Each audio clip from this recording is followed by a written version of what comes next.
Good dear students, welcome back to my channel physics SPC. Kinematics का एक अच्छा question. There are particles A, B and C are situated at the vertices of an equilateral triangle ABC of side A at t=0. Each of the particle moves with constant speed. constant speed. A always मतलब ये वाला particle A, ये ए particle हो गया, always has its velocity along AB, B along BC and C along CA. At what time will the particle meet each other? Time पूछ रहा है। देखो पहले डायग्राम शुरू करते हैं। एक इक्विलैटरल ट्रायंगल बनाते हैं। तो मैंने एक इक्विलैटरल ट्रायंगल बनाना शुरू किया। मान लो कि मैंने ये इक्विलैटरल ट्रायंगल बना लिया ABC। ये A है, ये B है और ये C है। तो होता क्या है कि A जो है B की तरफ भाग रहा है, अलोंग AB ऐसे भाग रहा है कांस्टेंट वेलोसिटी B से। B C के अलोंग भाग रहा है, B C के अलोंग भाग रहा है ऐसे कांस्टेंट वेलोसिटी से। और C A की तरफ भाग रहा है along CA constant velocity V से। स्पीड कांस्टेंट है, स्पीड कांस्टेंट है सर, ठीक है। अब वो पूछ रहा है at what time will the particle meet each other, वो कितने टाइम में मीट करेंगे ये पूछ रहा है। सॉरी, थोड़ा समझो। जानते हो जब ये ए सी को पकड़ने के लिए सी के टूवर्ड्स भाग रहा है, बी सी के टूवर्ड्स भाग रहा है और डायरेक्टली, और सी ए के टूवर्ड्स भाग रहा है, ए बी के टूवर्ड्स भाग रहा है और एक दूसरे को पकड़ना चाहते हैं। तो कैसे करें भाई इसको? तो देखो मान लो कि ये कुछ समय बाद यहाँ आ जाएगा, बी यहाँ से यहाँ आया, तो उतने समय में क्योंकि स्पीड सबकी सेम है तो ये सी वाला इतनी डिस्टेंस यहाँ चल लेगा और ए वाला यहाँ होगा। तो जब अब ये बी इस सी को, बी को जब बी यहाँ जाएगा और सी यहाँ जाएगा तो बी को ये सी यहाँ दिखाई देगा, तो बी सी की तरफ भागेगा ऐसे, बी अब ऐसे भागेगा और सी जब यहाँ आ जाएगा तो ए यहाँ आ चुका होगा, सी को ये ए यहाँ दिखाई देगा, तो सी इसको पकड़ने के लिए ऐसे भागेगा और जो ए है उसको बी यहाँ दिखाई देगा, तो ए बी को पकड़ने के लिए ऐसे भागेगा, ठीक है। ये एक दूसरे के टूवर्ड्स भाग रहे हैं, ठीक है। चलिए, तो एक अंडर इक्विलैटरल ट्रायंगल बन गया। जब अब ये वाले देखो इन पॉइंटों को हाईलाइट करते ले जाओ साथ ही साथ, ये कैसे मीट करेंगे पहले वो बता रहा हूँ। फिर ये वाला पार्टिकल अगर यहाँ आ जाएगा चल के, बी वाला पार्टिकल, तो ये वाला जो सी वाला पार्टिकल है वो कुछ यहाँ आ चुका होगा, ए वाला पार्टिकल कुछ यहाँ आ चुका होगा। तो अब ए वाला पार्टिकल को, बी वाले पार्टिकल को ये सी वाला पार्टिकल यहाँ दिखेगा, तो बी इस सी को पकड़ने के लिए ऐसे दौड़ लगाएगा और सी वाले पार्टिकल को ए यहाँ दिखाएगा, तो सी वाला पार्टिकल ए को पकड़ने के लिए ऐसे दौड़ लगाएगा, ऐसे दौड़ लगाएगा ऐसे, और ए वाला पार्टिकल को बी यहाँ दिखेगा तो ए वाला सी को पकड़ने के लिए कुछ ऐसे दौड़ लगाएगा। तो देखो एक और इक्विलैटरल ट्रायंगल बन गया। ऐसे कुछ समय बाद ये देखो, ये पॉइंट को आप हाईलाइट कर दो फिर दोबारा से। कुछ समय बाद ए वाला पार्टिकल यहाँ पहुंच जाएगा, तो उस क्योंकि सबकी स्पीड सेम है, कांस्टेंट स्पीड चल रहे हैं सब, तो ये यहाँ पे पहुंच जाएगा, ये यहाँ पहुंच जाएगा। तो अब बी को सी यहाँ दिखेगा, तो बी सी को पकड़ने के लिए ऐसे भागेगा, सी को ए यहाँ दिखेगा तो सी ए को पकड़ने के लिए ऐसे भागेगा, ए को बी यहाँ दिखेगा तो ए बी को पकड़ने के लिए ऐसे भागेगा। तो ये इस जगह पे अब ये यहाँ आ गए। ऐसे ही जब बी वाला यहाँ पे पहुंच जाएगा तो सी वाला कुछ यहाँ पहुंच जाएगा, ए वाला कुछ यहाँ पहुंच जाएगा। तो बी वाला सी को पकड़ने के लिए ऐसे भागेगा, सी वाला ए को पकड़ने के लिए ऐसे भागेगा, ए वाला बी को पकड़ने के लिए ऐसे भागेगा। तो फिर एक और इक्विलैटरल ट्रायंगल बन गया, ठीक है। ऐसे ही ये सब भागते रहेंगे। तो अब जैसे ये बी वाला फिर यहाँ पे आ गया, सी वाला यहाँ आ जाएगा, ए वाला यहाँ आ जाएगा, तो बी वाला सी को पकड़ने के लिए ऐसे, ए वाला सी को पकड़ने के सी वाला ए को पकड़ने के लिए ऐसे, और ये इसको पकड़ने के लिए देखो ऐसे, ये ऐसे चलता रहेगा। तो जरा देखो बी ने कैसे दौड़ लगाई, बी ने दौड़ लगाई इस वाले पाथ पर ऐसे, बी वाला आपका यहां पहुंच गया, बी वाले ने ऐसे दौड़ लगाई है बेटा। ऐसे ही जो आपका सी वाला है इसने ऐसे दौड़ लगाई है, और ये आपका यहां पे पहुंचा है इस जगह पे, इस जगह पे ऐसे, और ए वाले पार्टिकल ने ऐसे दौड़ लगाई है, और ये वाला पार्टिकल यहां पहुंच गया। अब यहां पे पहुंचने के बाद ये दोनों जब दौड़ लगाएंगे तो ये कुछ इधर आ जाएगा, इस सेंटर पे जाके मीट कर जाएंगे कुछ ऐसे, कुछ ऐसे, ऐसे सेंटर पे जाके, और ये जानते हो इस बड़े ट्रायंगल के सेंट्रोइड पे जाके मीट करेंगे, बड़े ट्रायंगल के सेंट्रोइड पे जाके मीट कर जाएंगे। तो ये मीट तो करेंगे भाई। अब कितना टाइम में मीट करेंगे, तो इसको करने के मेरे पास दो मेथड है। मेथड नंबर 1, एक मैं कर रहा हूं इसे रिलेटिव वेलोसिटी की कंसेप्ट से, लेकिन रिलेटिव वेलोसिटी की कंसेप्ट में जब हम करते हैं तो कौन सी क्वांटिटी फ्रेम ऑफ रेफरेंस पे डिपेंड करती है, कौन सी इंडिपेंडेंट होती है, ये पता होना हमें चाहिए। तो फर्स्ट मेथड कर रहे हैं, तो quantity depends on reference frame. Reference frame, reference frame वो जगह होती है जहां से बैठकर हम दूसरी चीज़ों को एनालाइज करते हैं, जहां पर हम बैठकर दूसरी चीज़ों को देखें तो उसको हम रेफरेंस फ्रेम बोलते हैं। ठीक है, तो quantity depends on reference frame. एक वैसे तो बहुत सारी क्वांटिटियाँ डिपेंड करती हैं, मैं वही लिखूंगा जो इस क्वेश्चन में मेरे को ज़रूरत है। तो वेलोसिटी रेफरेंस फ्रेम बदलती है, डिपेंड करती है। इसका मतलब क्या है, अगर मैं किसी बॉडी को, जैसे कोई कार है, उसको मैं ग्राउंड पर खड़े होकर देख रहा हूँ तो उसकी वेलोसिटी मेरे लिए कुछ है। अगर उसी कार को मैं किसी दूसरी कार से मैं बैठ के देख रहा हूँ तो उसी कार की वेलोसिटी मेरे को चेंज होती हुई दिखाई देगी। तो कार की वेलोसिटी रेफरेंस फ्रेम बदलने से, रेफरेंस फ्रेम बदलने से कार की वेलोसिटी चेंज हो जाएगी। एक क्वांटिटी, बहुत सारी क्वांटिटियां होती है जो डिपेंड करती हैं, मैंने इस क्वेश्चन के हिसाब से लिखा है। अब आगे दूसरी वाली quantity does not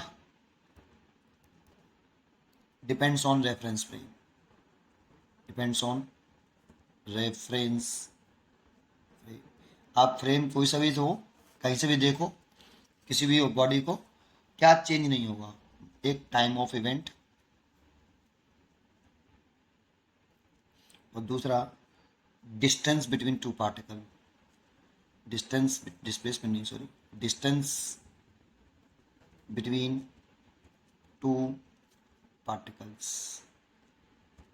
distance travel by particle change हो जाता है भाई, डिस्टेंस डिपेंड करता है बेटा, लिख देता हूँ, डिस्टेंस ट्रेवल्ड बाई पार्टिकल ये डिपेंड करता है बेटा, लेकिन दो पार्टिकल की जो बीच की डिस्टेंस है ना वो नहीं बदलती है। ठीक है, पहले तो आपको ये 2 पॉइंट पता होने चाहिए। वैसे तो बहुत सारी क्वांटिटी जो डिपेंड करती हैं वो होती है, मैंने इस क्वेश्चन से रिलेटेड ही टॉपिक लिखा है। अब इस क्वेश्चन को मैं कर रहा हूँ कौन से कंसेप्ट से, रिलेटिव वेलोसिटी कंसेप्ट से, जरा समझें कैसे करें। तो देखो ये एक इक्विलैटरल ट्रायंगल था ऐसे,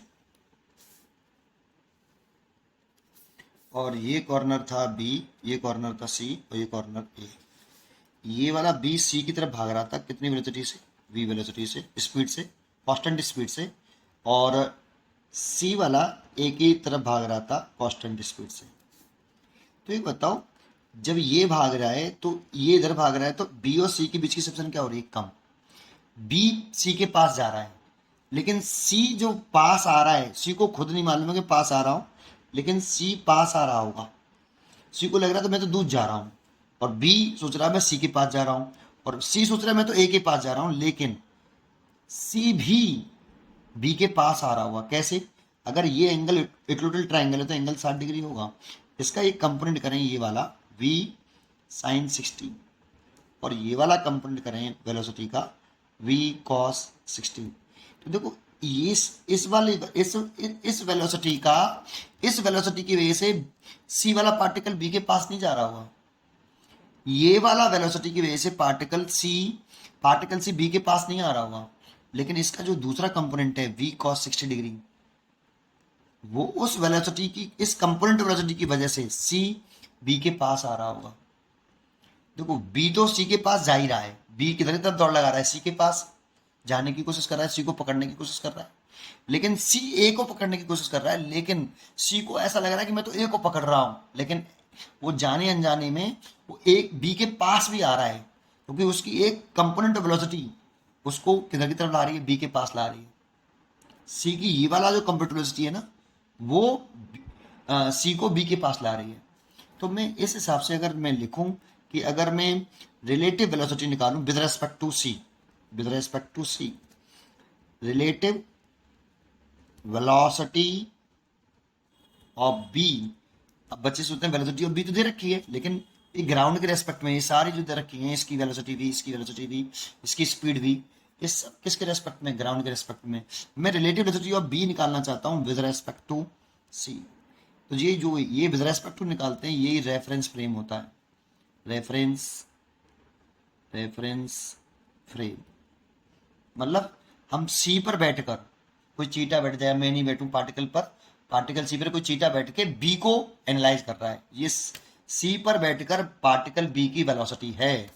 ये जो रिलेटिव वेलोसिटी ऑफ बी होती है विद रेस्पेक्ट टू सी का, इसका मतलब क्या है, सी पर अगर कोई चीटा बैठा दो सी वाले पार्टिकल पर, और वो बी की वेलोसिटी को बताया कि इस चीटा बैठ के सी पर बैठकर चीटा बी की वेलोसिटी कितनी बताएगा, उसको बोलते हैं रिलेटिव वेलोसिटी ऑफ बी। तो वी बी सी हम लिखें तो बी माइनस वी, देखो अब इस दर्शन को हम पॉजिटिव मान लें और इस दर्शन को हम नेगेटिव मान लें, क्योंकि एक दर्शन हमें पॉजिटिव माननी पड़ेगी, एक दर्शन नेगेटिव माननी पड़ेगी। तो ये v और ये माइनस का कितना v cos 60।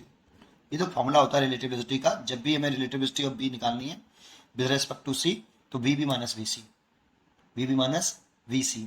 तो v भी माइनस वी सी तो करना है, लेकिन कौन सा कंप्यूट करना है, वीसी का, ये वाला करना है, इसकी वजह से वो पास आ रहा है इसीलिए, और ये माइनस में इसीलिए माइनस लगाया है। तो क्या करूं, v minus minus plus and v cos 60 की वैल्यू लिखूं तो वो 1/2, दैट मीन्स 3/2v।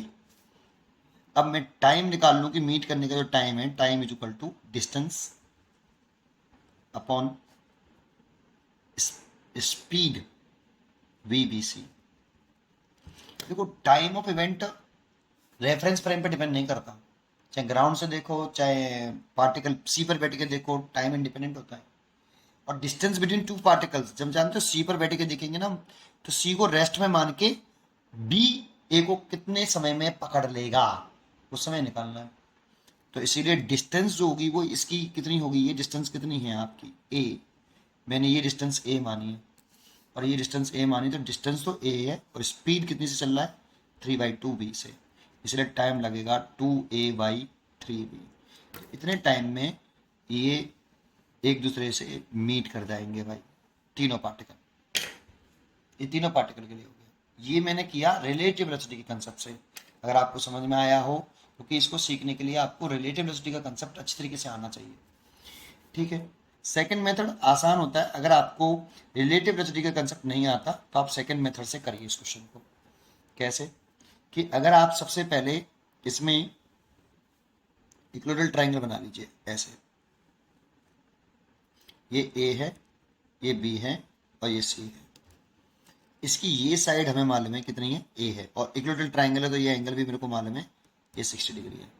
तो एक बताओ पार्टिकल मीट कहाँ करते हैं इसमें पार्टिकल मीट कहाँ कर रहे हैं, सारे सारे सेंटर पर, जो इक्विलैटरल ट्रायंगल का जो सेंटर है वहां पर क्या पार्टिकल मीट करें सारे के सारे, हाँ, तो सेंटर पर मीट करें बेटा पार्टिकल। तो देखो ये वाला जो पार्टिकल है जो बी है, वो सेंटर पर पहुंचने से पहले डिस्प्लेसमेंट कितना है। देखो डिस्प्लेसमेंट जो होता है वो पाथ पे डिपेंड नहीं करता कि पार्टिकल बी किस पाथ से ओ पॉइंट पे पहुंचा। तो देखो पार्टिकल बी ऐसे दौड़ा ऐसे और सेंटर ओ पे पहुंचा यहाँ, लेकिन displacement is independent of path. Displacement जो होता है वो सीधा होता है शॉर्टेस्ट सेपरेशन, तो ये डिस्प्लेसमेंट हो गया बेटा। इनिशियल डिस्प्लेसमेंट, इनिशियल डिस्प्लेसमेंट जब पार्टिकल बी पॉइंट पे ही था तो ओ से उसकी दूरी की डिस्प्लेसमेंट कितना था, बी ओ। तो जब पार्टिकल बी पॉइंट पे था तब इनिशियल डिस्प्लेसमेंट, यानी कि ठीक है, initial displacement of particle B,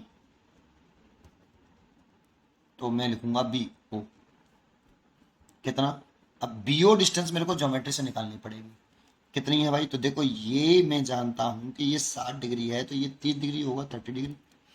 और मेरे को अगर बी ओ निकालना है तो मेरे को ये भी मालूम है कि ये बाइसेक्टर होते हैं, तो ये डिस्टेंस होगी वो a/2 होगी, ये वाली।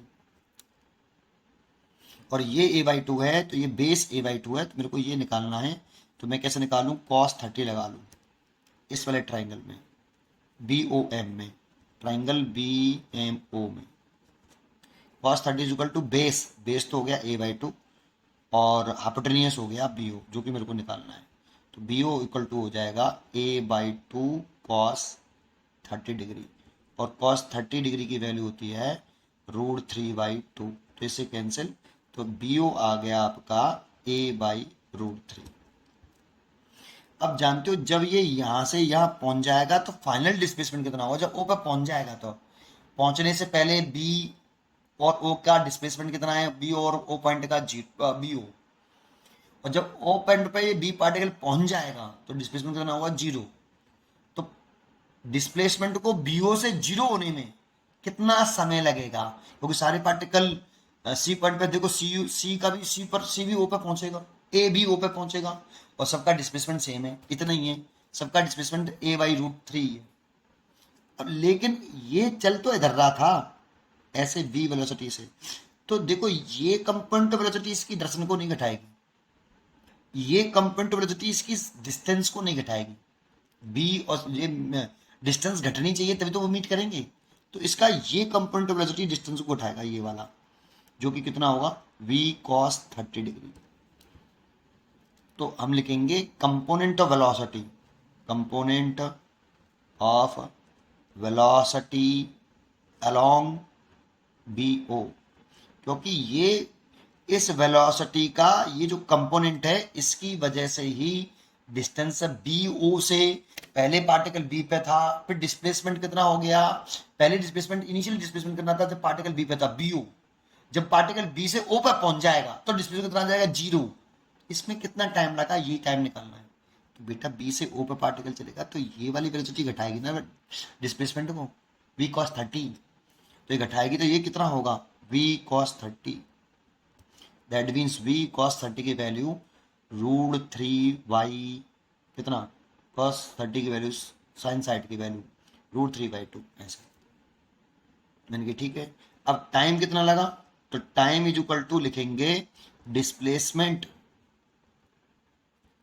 Upon component of velocity, component of velocity along BO।